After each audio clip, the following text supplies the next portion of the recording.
batur nu gaya maneh nu galong ayeuna teh loba jelema nu stres mikiran batur abah. Batur meuli Pajero manehna meuli Panadol.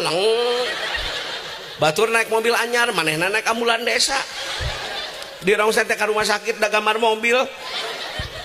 Batur meuli kulkas asup angin.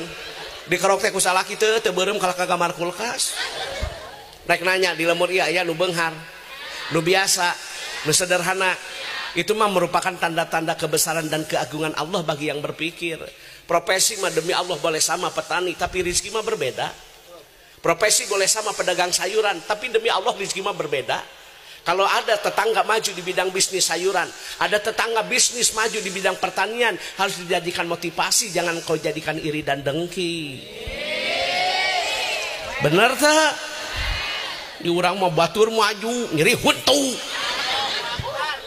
Batur meuli kebon muja.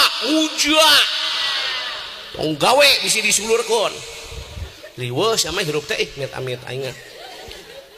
Harusnya dijadikan motivasi. Kenapa dia kok bisnisnya bagus? Oh, dia jujur. Pedagang yang jujur akan masuk surga bersama Rasul. Tidak boleh mempergunakan sumpah palsu, tidak boleh mempergunakan timbangan, tidak boleh mengurangi timbangan, tidak boleh menawar barang yang sedang ditawar oleh orang lain. Itu pedagang. Motivasi ulah dijadikan iri dengki gitu nu alus mah. Yo mah mana dukuna? Saha ta no? Diweuh di nya mah hirup teh. Sudahlah bersyukur. Beunghar ge batur, kasep ge batur. Suami ibu mah ya suami ibu we pejuang nafkah yang tidak pernah mengenal lelah. Lain pada kuring lalaki sing karunya kacaroge. Hei, lalaki mah pejuang nafkah yang tidak pernah mengenal lelah. Kadang-kadang ti kebon ge nya beres salat, beres tuang ngarit lain bohong. Padahal dina hatena mah ngomong teteh awak teh nyeri satu lang sendi, demam dan pilek tetep ngarit. Demi anak dan istri agar bisa sekolah, bisa memberikan nafkah lahir dan batin.